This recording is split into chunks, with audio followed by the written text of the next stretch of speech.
नमस्कार, मैं हूं आपके साथ अनुष्का और आप देख रहे हैं तक्षित न्यूज। दिन दहाड़े एक नाबालिग किशोरी का अपहरण कर अपने साथ ले जा रहे 3 युवकों में से 2 युवकों को ट्रैफिक पुलिस ने पकड़ लिया। नाबालिग की सहेली ने समय पर पुलिस को फोन कर दिया और आरोपी पकड़े गए। तिलक नगर पुलिस थाना प्रभारी अजय नायर ने बताया कि MIG पुलिस थाना क्षेत्र के अंतर्गत आने वाले प्रेस कॉम्प्लेक्स के बीच में एक नाबालिग किशोरी अपनी दोस्त और उसके बॉयफ्रेंड के साथ बात कर रही थी। तभी आरोपी लक्की, शुभम और संजय बगीचे में आए एवं मारपीट करने लगे। दोनों ही लड़कियों को जबरदस्ती अपने 2 पहिया वाहन पर बिठाकर साथ ले जा रहे थे। इस बात की खबर पुलिस को दी गई, जिसके बाद पुलिस द्वारा आरोपियों की घेराबंदी कर गिरफ्तार कर लिया गया। एक आरोपी संजय फरार हो गया। पुलिस ने मामले में गंभीर धाराओं में अपराध दर्ज कर आगे की कार्रवाई शुरू कर दी है। रात 8 बजे करीबन की घटना है, जिसमें बंगाली चौराहे के पास एक युवती को 2 लड़के मोटरसाइकिल पर बिठा के ले जा रहे थे। तो उस दौरान बगल में उसकी सहेली ने पुलिस को सूचना दी कि इसको जब बलपूर्वक ले जा रहे हैं। इस पर पुलिस ने उनका पीछा करके उनको दोनों को रोका, मोटरसाइकिल को रोका, जिस पर से उस युवती ने बताया कि इन दोनों लड़के इन्हें एलेक्सा गार्डन, जो थाना MIG क्षेत्र में पुरानी दैनिक भास्कर के प्रेस के पास से डरा धमकाकर अपने साथ लेकर जा रहे थे और रास्ते में इनके साथ गंदी हरकत करने की कोशिश कर रहे थे। इस पर से इन दोनों आरोपीगण के खिलाफ, तीनों आरोपीगण के खिलाफ, जो दूसरे मोटरसाइकिल पर भी जो एक अन्य आरोपी था जो मौके से भाग गया है, इन तीनों आरोपीगण के खिलाफ अपहरण और छेड़खानी और पॉक्सो अधिनियम के अंतर्गत धारा 363, 354 और पॉक्सो एक्ट के अंतर्गत अपराध पंजीबद्ध किया जा रहा है। MBBS के फाइनल ईयर के एग्जाम में थ्योरेटिकल में अच्छे नंबरों से पास होने वाले विद्यार्थियों को प्रैक्टिकल एग्जाम में फेल करने का आरोप लगाते हुए विद्यार्थियों ने MY अस्पताल परिसर में एकत्रित होकर धरना दिया। सोमवार को हुए धरना प्रदर्शन के दौरान कई विद्यार्थियों के पेरेंट्स भी मौके पर मौजूद रहे।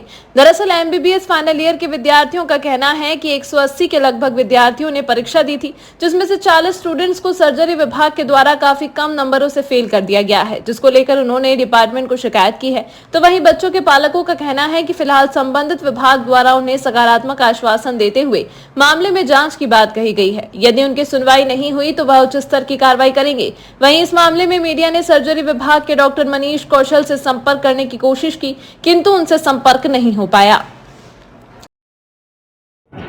समस्या ये है कि हमारे MGM कॉलेज में जो बच्चे पढ़ते हैं, उनका फाइनल ईयर था। फाइनल ईयर की जो एग्ज़ाम हुई है उसमें 40 बच्चों को प्रैक्टिकल में फेल कर दिया गया, जो कि थ्योरी में अच्छे मार्क्स लाए हैं और बाकी जो दूसरे बच्चे पास हुए उनसे भी परसेंटेज वाइज अगर देखा जाए तो इन बच्चों को ज़्यादा मार्क्स मिले हैं, पर फिर भी इनको प्रैक्टिकल में किसी त्रुटिवश फेल किया गया है। तो हमारा डिपार्टमेंट से अनुरोध है कि इन बच्चों को फिर से रिवाइज करके और इनको मार्क्स दिलाए जाएं जितने इनको। इस विषय में डीन से बात हुई थी? डीन सर से बच्चों ने बात की थी। डीन सर ने आश्वासन दिया था कि रंग पंचमी के दिन आप लोगों का जो रिवाइज होना है वो हो जाएगा, बट अभी तक कोई उस पर अमल नहीं किया गया है। और अभी हम मनीष सर से मिल के आए हैं। डीन सर तो चूँकि छुट्टी पे हैं, मनीष सर से हम मिले। मनीष सर ने बोला अब इस मामले में 5 दिन लगेंगे। अभी हमने कमेटी गठित की है। कमेटी में हम बोले गठित किए, वो लोग देखेंगे इसको, उसमें क्या है, इशू क्या है, फिर बोले हम आपको 5 दिन बाद बताएंगे। तो हमारा ये मानना है कि इंटर्नशिप चालू हो गई है, बच्चे काफ़ी परेशान हैं। 5 दिन से सारे बच्चे स्ट्रेस में हैं। अगर कोई बच्चा कुछ कर लेता है, अनहोनी हो जाती है, तो उसका जवाबदार कौन रहेगा? डीन सर तो ऐसा बोल के दूर हो गए कि हाँ 2 दिन में हम करवा देंगे। उन्होंने उनके नीचे वालों को बोल दिया कि भाई ये इसको करवाओ काम को। उसके बाद में जो डिपार्टमेंट है वो लोग बोल रहे हैं, बोला 5 दिन लगेंगे। तो 5 दिन तक बच्चों की सुरक्षा कौन करेगा हमारे? इंदौर शहर में पब कल्चर बढ़ता जा रहा है और पब में मारपीट के लगातार मामले सामने आ रहे हैं।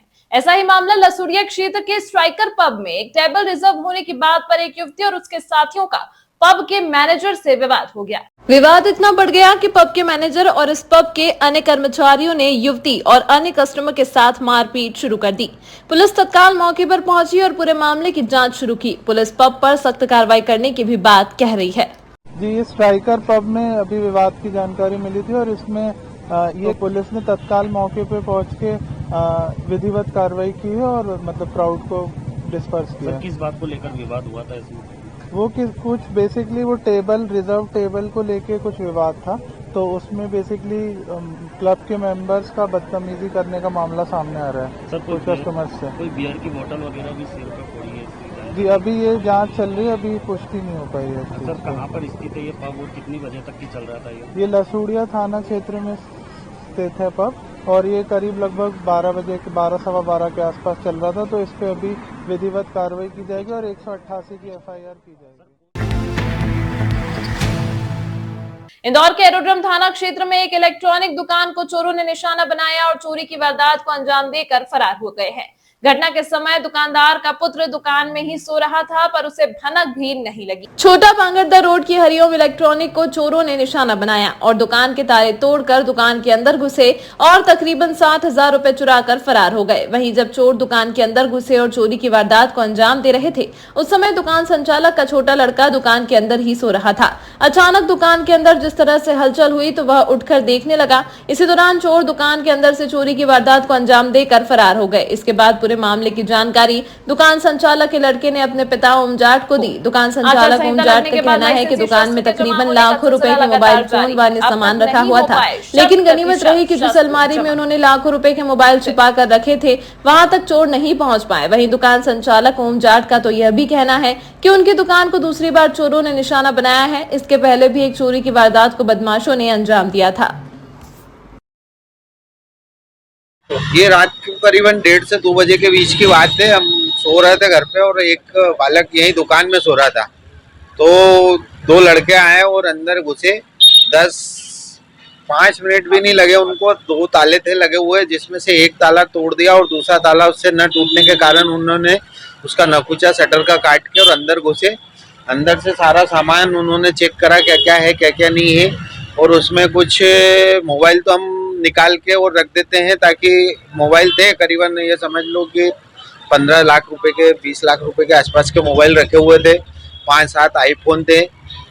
और ये सब होने के बाद में कल एक पेमेंट आया था, मेरा किसी को देना था, तो वो पेमेंट मैंने 1,10,000 आया था, तो 50,000 तो मैंने दे दिए।